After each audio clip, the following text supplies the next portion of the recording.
여러분, 사람은 누구나 고난을 당하면서 삽니다.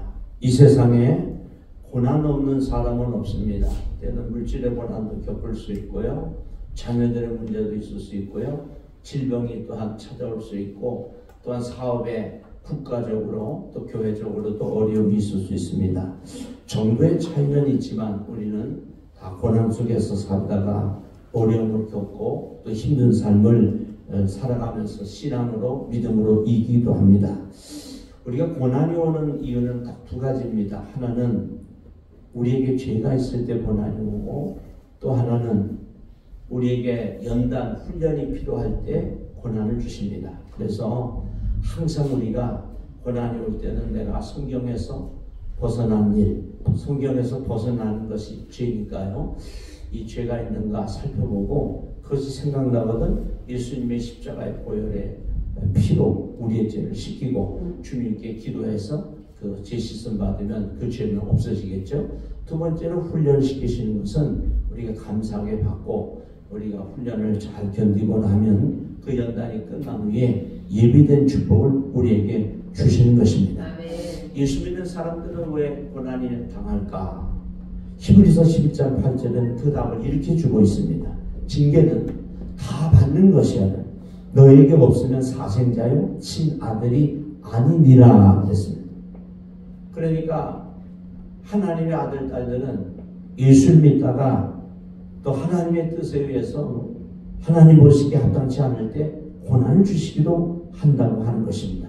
그래서 우리는 너무 속상하지 말고 또 낭망하고 좌절하지 말고 하나님의 뜻을 잘 살피면서 하나님 앞에 기도함으로 우리가 고난을 이겨야 될 것입니다. 자, 그러면 우리에게 이렇게 고난이 찾아올 때 우리는 어떻게 해야 될까요?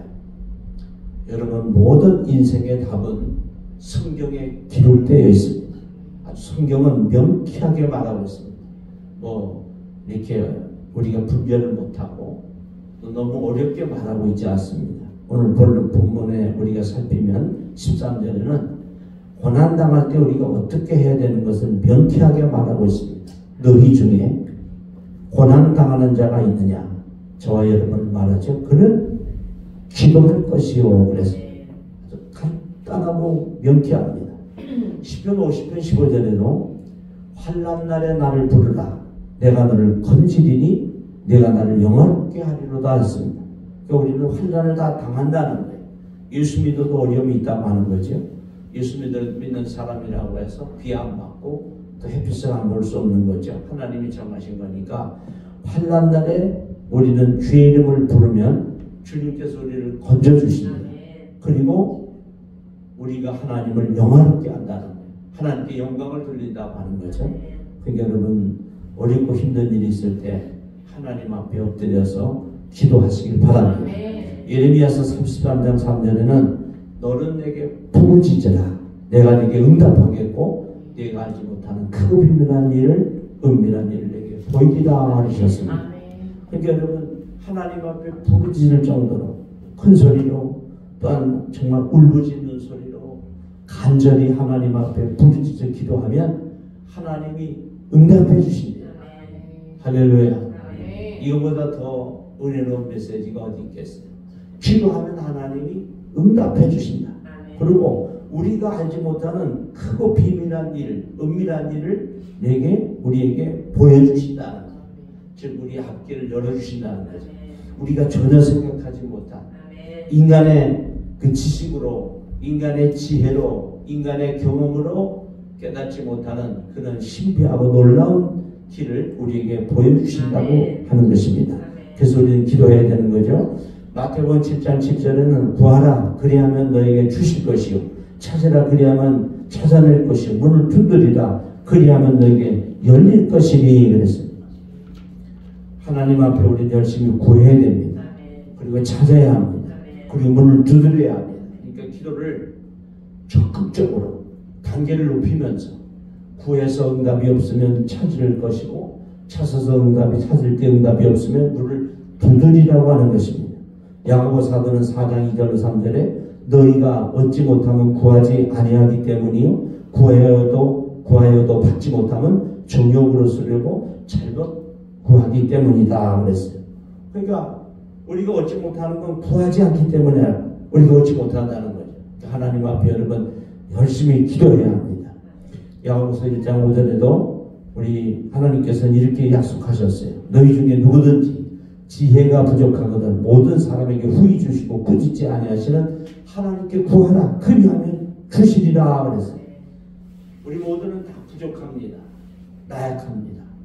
그리고 넘어집니다. 그리고 쓰러집니다. 그럴 때 하나님 앞에 새 힘을 주실 것을 기도하고 우리는 때로는 우매하고 우리는 부족할 때가 많죠. 지혜를 하나님 앞에 구하면 하나님께서는 후히 주시고 우리 기도에 응답해 주신다고 하는 것입니다. 때로 우리는 기도하다 보면 낙심할 때가 있습니다. 기도를 하는데도 응답이 빨리 안 돼요. 그리고 사람이 너무 힘들고 너무 괴로우면 기도도 잘 안 나와요. 그런 지경에 빠져듭니다.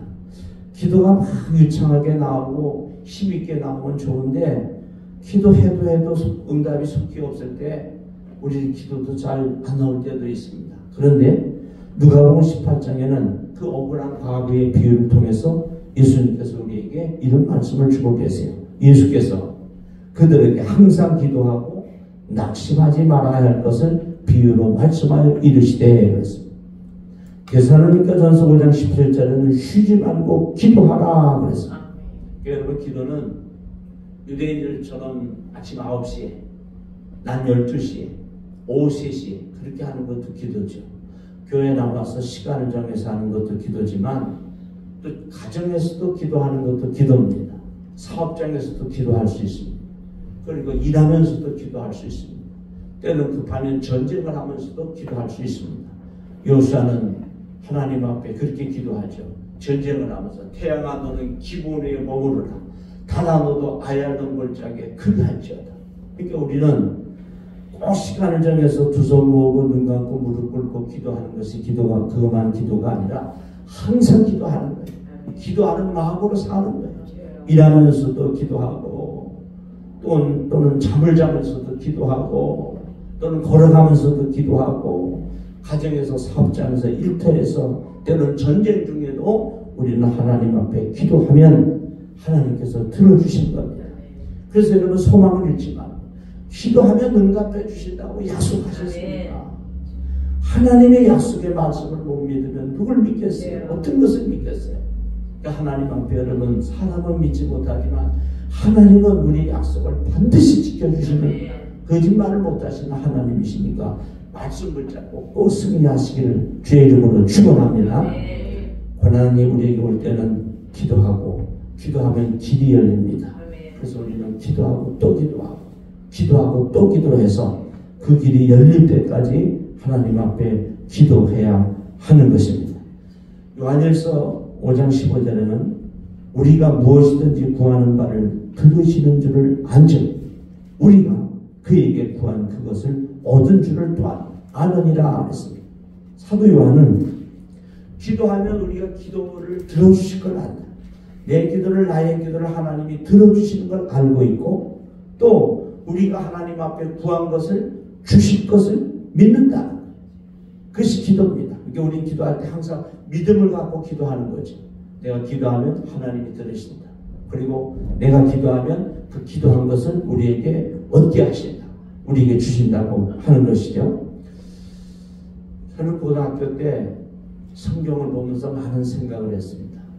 성경에 보니까 다윗왕, 사무엘, 히스기야, 요시야 왕도, 아사 왕도, 여호사밧 왕도, 모세도, 여호수아도, 다니엘도, 에스겔도, 이사야도, 한나도, 욥도 고난당할 때 그 사람들이 다 기도하는 거예요.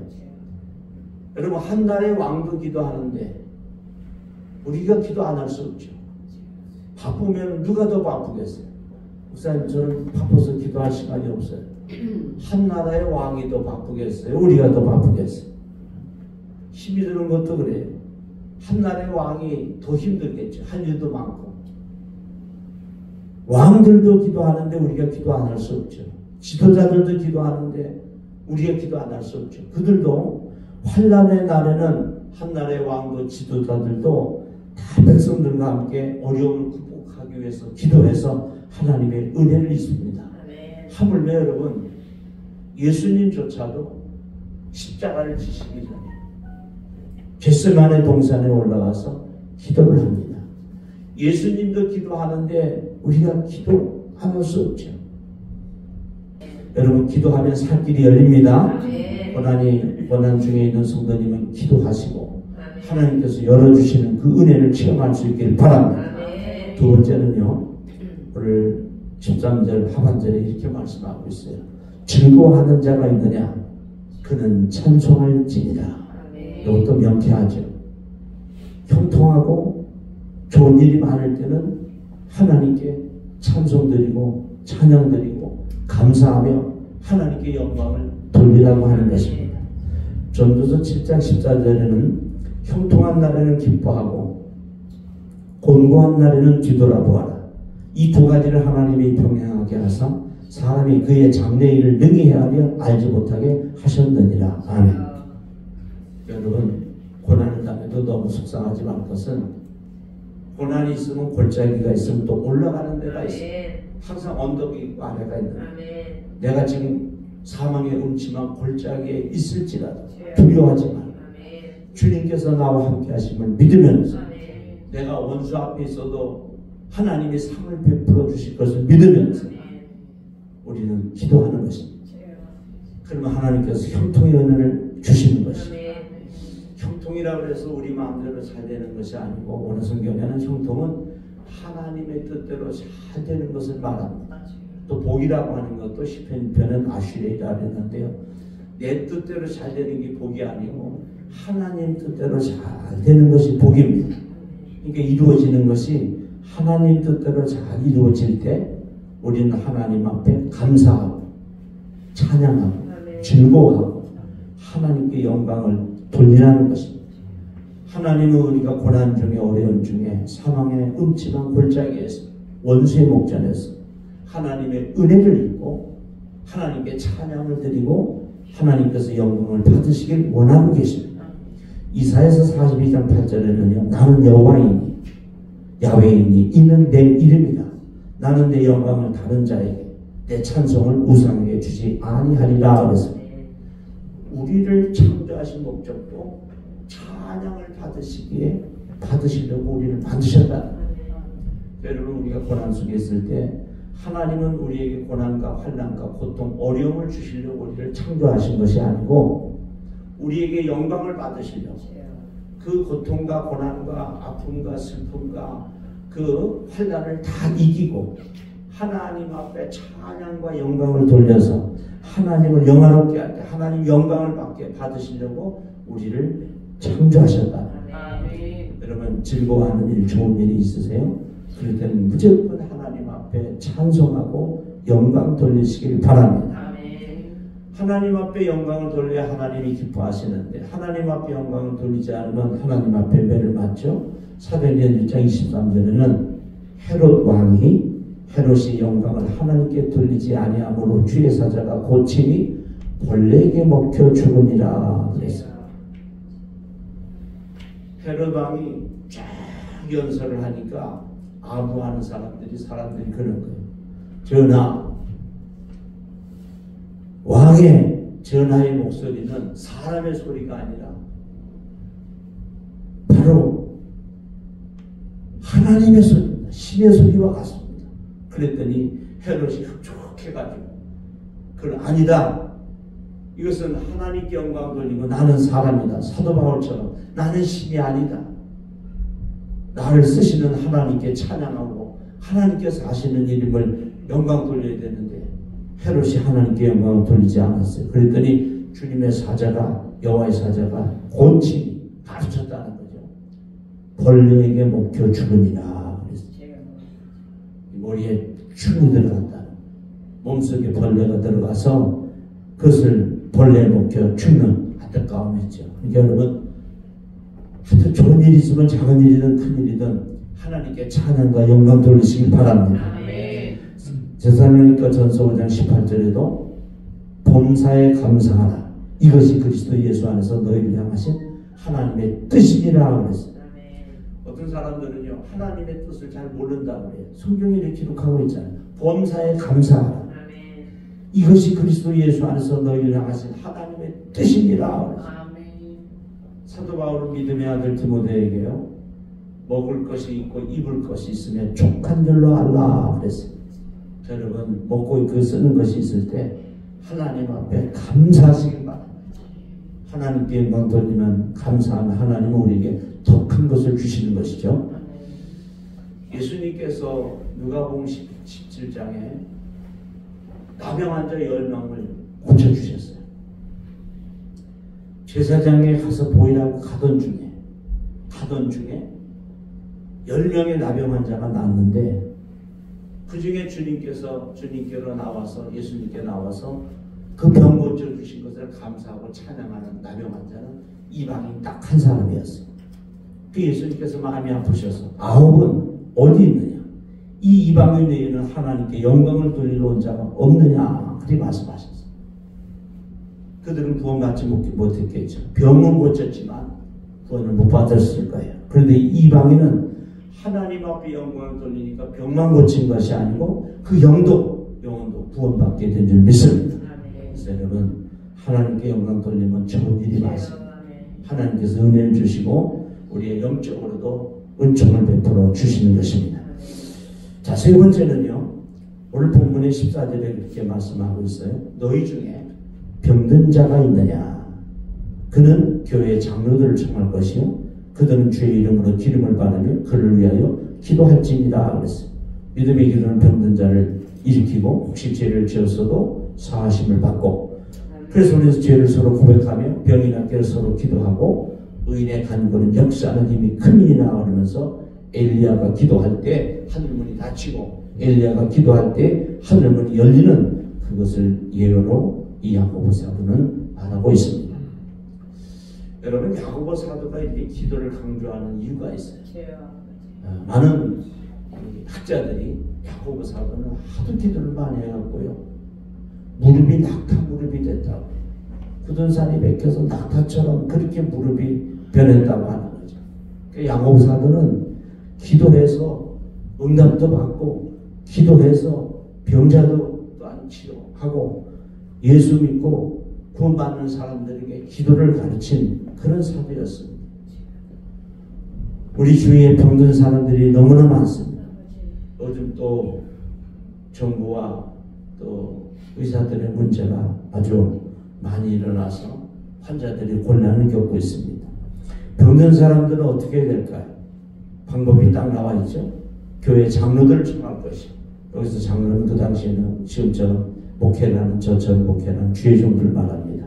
그들을 초청하라는 거예요. 목회하면서 안타까울 때가 있습니다.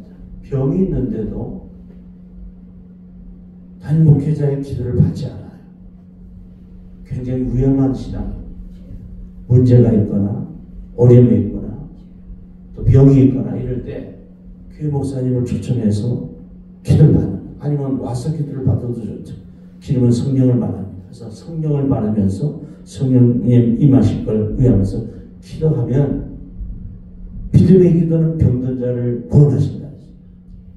여러분 이 신유은사는 어느 때 나타나는 거 아니 기도하는 사람이 믿음을 갖고 기도하고 기도받는 사람이 믿음으로 기도를 받을 때 역사가 일어납니다. 조영기 목사님은 그의 책에서 또 설교집에서 아주 확실하게 말하고 있죠. 어떻게 병자가 일어날까? 어떻게 해서 병을 고칠까? 믿음으로 고친다. 기도할 때 병이 나는 걸 믿음으로 할 수 있다고 하는 거죠. 하나님께서 종에게도 이 믿음의 은사를 주셨어요. 그래서 믿음의 은사를 가진 사람은 어떤 상황 속에서도 절망하지 않아요. 포기하지 않아요. 그리고 어떤 병이 있든지 그가 암병이든지 뭐 죽을 병이든지 나병이든지 성경 속에 그 병이 나왔다면 날 걸 믿고 기도하는 거예요. 이 믿음이 저와 여러분에게 넘치길 바랍니다. 우리 하나님은 출애굽기 15장 26절에 나는 너희를 치료하는 여호와입니다. 그래서 치료하는 여호와입니다. 하나님은 치료하시는 분이라는 거예요. 여호와 라파라 그러죠. 이사야서 53장 5절에는 그가 째지게 맞음으로 우리는 나음을 입었도다 그랬어요. 예수님께서 째치게 맞음으로 우리가 남을 입었다는 거예요. 말라기 4장 2절에는 공의로운 해가 떠올라서 치료하는 광선을 비치리니 그랬어요. 해가 뜨면서 치료하는 광선을 비춰주신다. 마가복음 16장에는 믿는 자들에게 따른 표적으로 병든 사람에게 손을 얹은 즉 나으리라 그랬어요. 병든 사람에게 손을 얹고 기도하면 병이 낫는다는 것입니다. 이사야서 58장 8절에는 네 빛이 새벽같이 비칠 것이며 네 치유가 급속할 것이다 그랬어요. 병이 속히 낫는다고 하는 거죠. 구약에서 아브라함도 모세도 엘리야도 엘리사도 병을 치유하고 죽은 자를 살렸습니다. 신약에는요, 예수님도 사도 베드로도 사도들도 스데반 집사님도 사도도 각색 질병을 다들 고치고 사도들도 가는 곳마다 병을 고치고 심지어 예수님도 베드로도 사도 바울도 죽은 자를 살렸어요. 나인성 과부의 아들도 살리고 다비다 과부도 살리고 유두고 청년도 살렸어요. 그러면 성경에만 그것이 기록되어 있고 죽은 자가 살아나는 또 병이 치료받는 이 역사가 우리 기독교 역사에 없느냐? 아니, 있습니다. 19세기에요. 그때 봉사했던 스미스 위글스호스 목사님은 14명의 죽은 자를 살리셨네요. 여러분 놀라지도 않는데요. 저는 그 능력의 비밀이라는 책을 보면서 대단하다. 성경 속에 죽은 자가 살아난 그 역사를 한 명도 아니고 4명도 아니고 14명이나 되는 사람을 죽은 사람을 살리셨다니. 각색 질병은 말할 것도 없고요. 예수님의 3대 사역은요 3가지입니다. 예수님이 이 땅에 오셔서 가르치시고 복음을 전하시고 병을 고치셨어요. 이 3가지를 하셨어요. 우리들도 예수님의 사역을 따라가야 됩니다. 성경을 가르치고 복음을 전하고 전도하는 것을 말하죠. 그리고 병을 고치는 거예요. 예수님이 이 땅에 오셔서 3분의 2의 사역을 병을 고쳐주셨어요.